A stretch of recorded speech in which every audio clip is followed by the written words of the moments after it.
اس کا فیصلہ کورٹ ہی کرے گا مسٹر ارشد، نگینہ دھمکی امیز لہجے میں بولتی ہوئی اپنے میکے چلی گئی۔ ارشد کو بتے کی دوسری اور آخری پرچی موصول ہو چکی تھی۔ اب ارشد بالکل بے آسرا ہو چکا تھا۔ اس نے اپنا سب کچھ اپنے ہاتھوں ختم کر دیا تھا۔ کیا یہ وہی ارشد تھا جو محلوں میں رہنے کا عادی تھا، جو زمین پہ قدم رکھنا اپنی توہین سمجھتا تھا، بے یار و مددگار فٹ پاتھ پہ شراب کے نشے میں دھت پڑا تھا؟ اسے نگینہ کی وہ بات یاد آئی، ارشد یہ فٹ پاتھ والوں کا کوئی آسرا نہیں ہوتا۔ اس کے جواب میں ارشد نے نگینہ کو کہا تھا کہ ہمیں اپنے کام سے مطلب ہونا چاہیے، کون کیا کر رہا ہے ہمیں کوئی غرض نہیں۔ یہ وہی ارشد تھا جو 5 اسٹار ہوٹلز میں کھانا کھاتا تھا، آج دربار میں بیٹھ کر کھا رہا تھا۔ یہ وہی ارشد تھا جس کو اپنے پیسے پہ گھمنڈ تھا، سب کچھ خرید سکتا تھا۔ اس کا پیسہ اس کی والدہ کو بھی نہ بچا سکا۔ ارشد اپنی گاڑی وغیرہ سب کچھ بیچ چکا تھا، بس ایک فیکٹری رہ گئی تھی جس میں ملازمین تنخواہ کے لیے فیکٹری کو تالا لگائے ہوئے احتجاج کر رہے تھے۔ ارشد آج جتنا رو رہا تھا شاید زندگی میں اتنا کبھی بھی نہ رویا ہو۔ محترم احباب، کل اس کی آخری قسط ہے، ویڈیو دیکھنا مت بھولیے گا، شکریہ۔ ارشد بالکل اکیلا ہو گیا تھا، نہ نگینہ تھی اور نہ ہی کوئی دوست۔ ایک چھوٹے سے گھر میں رہ رہا تھا، جو گھر اس کے والد نے اپنی حیات میں اس کے نام کر کے چل بسا تھا۔ اس کے بعد ارشد نہ کبھی اس مکان میں رہا اور نہ ہی کبھی چکر لگایا، مگر اب وہ اسی گھر میں زندگی بسر کرنے لگا تھا۔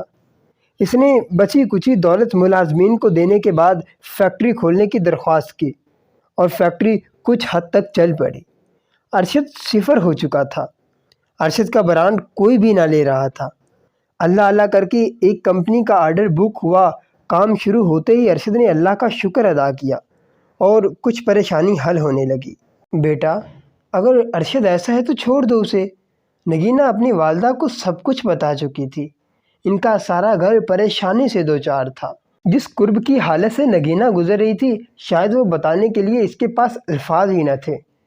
جب سے آئی تھی بس ماضی کو ہی یاد کرتی رہتی اور رو دیتی۔ ہر وقت اس کی آنکھیں سرخ رہنے لگیں اور سخت بیمار پڑ گئی۔ امی، میں کیا کروں؟ کوئی فیصلہ ہی نہیں کر پا رہی۔ وہ شخص جو مجھے زندگی کہا کرتا تھا، میرے لیے مرنے مٹنے کو تیار تھا، وہی شخص مجھے نامحرم کے پاس جانے کو کہتا ہے اور کہتا ہے کہ کوئی بڑی بات نہیں۔ امی، اس نے مجھ پہ ہاتھ تک اٹھایا، مجھے روز مارتا تھا۔ نگینہ روتی ہوئی اپنی ماں کو سب کچھ بتا رہی تھی۔ بیٹا، اگر تھانے کچہری کے چکروں میں پڑو گی تو تمہارے والد کی عزت خاک میں مل جائے گی۔ تم ایسا کرو، دوسری شادی کر لو۔ نہیں امی، میں اب شادی نہیں کروں گی، میرا بھروسہ ٹوٹ چکا ہے۔ امی، بھروسہ جب ٹوٹتا ہے نا تو بڑے سے بڑا صبر والا بھی کہیں کا نہیں رہتا۔ امی، میں کیا کروں؟ میں اب مر ہی جاؤں تو ٹھیک ہے، مگر میں شادی ہرگز نہیں کروں گی اور ارشد سے کھلا لے لوں گی۔ نگینہ کے الفاظوں سے ایسا لگ رہا تھا جیسے اس کا فیصلہ اٹل ہے، اب کوئی بھی سمجھائے تو بھی نہ سمجھ پائے گی۔ ارشد نے کئی بار معافی بھی مانگی لیکن نگینہ نہ مانی، مگر نگینہ کے دل میں محبت اب بھی باقی تھی۔ وہ اس کو پرانے میسیجز پڑھتی اور بلک بلک کر رونے لگتی۔ اس کا ایک دل کرتا کہ ارشد کو معاف کر دے، مگر اگلے ہی لمحے اسے سب کچھ یاد آنے لگتا۔ ارشد دن میں کئی بار کال کرتا، نگینہ اپنا نمبر بند کر دیتی اور کوئی جواب نہ دیتی۔ اسے یہ بھی فکر لاگ تھی کہ نہ جانے کس حال میں ہوگا، کیسا ہوگا۔ اسے دیکھنے کی تڑپ اور پھر خود پہ کیے گئے ظلم و ستم، یہ سوچ کر وہ سوچنے سمجھنے کی صلاحیت کھو چکی تھی۔ بیٹا، ناشتہ کر لو۔ امی، مجھے بھوک نہیں ہے۔ صبح کے وقت نگینہ کی والدہ نے اسے اٹھایا اور ناشتے پہ بلانے لگی۔ بیٹا، تھوڑا سا تو کھا لو، دیکھو خود کی حالت، کم سے کم ہمیں تو سزا نہ دو بیٹا، کھا لو کچھ۔ اچھا امی، میں آتی ہوں، آپ لگائیں۔ نگینہ بیڈ سے اٹھی اور فریش ہونے کے بعد ڈائننگ ٹیبل پہ آ بیٹھی۔ 2-4 لقموں کے بعد اسے چکر آنے لگے اور دل متلی ہونے پر منہ پہ ہاتھ رکھے باتھ روم بھاگ گئی۔ نگینہ کی والدہ کو تشویش نے گھیر لیا اور والدہ کا شک یقین میں بدل گیا۔ ہاسپٹل جانے پہ پتہ چلا کہ نگینہ ماں بننے والی ہے۔ ایسی صورتحال میں خوش ہوا جائے یا کیا کیا جائے، کچھ سمجھ میں نہیں آ رہا تھا۔ بیٹا، اب کیا کہتی ہو؟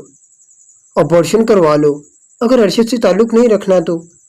نگینہ کی امی نگینہ کے پاس بیٹھی محو گفتگو تھی کہ ارشد کی کال آ گئی۔ نہ چاہتے ہوئے بھی کال اٹھانی پڑی۔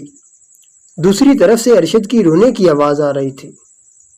مجھے معاف کر دو، خدا کا واسطہ ہے، مجھے تمہاری ضرورت ہے نگینہ، نگینہ لوٹ آؤ، نگینہ میں سدھر چکا ہوں، نگینہ بولو، جواب دو نگینہ۔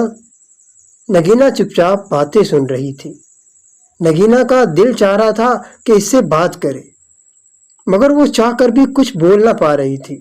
ارشد، ارشد، نگینہ نے دو لفظ بولے اور منہ پہ ہاتھ رکھ کر ماں کے گلے لگ گئی اور زاروں کی طرح رونے لگی۔ شاید کہ کال کٹ چکی تھی۔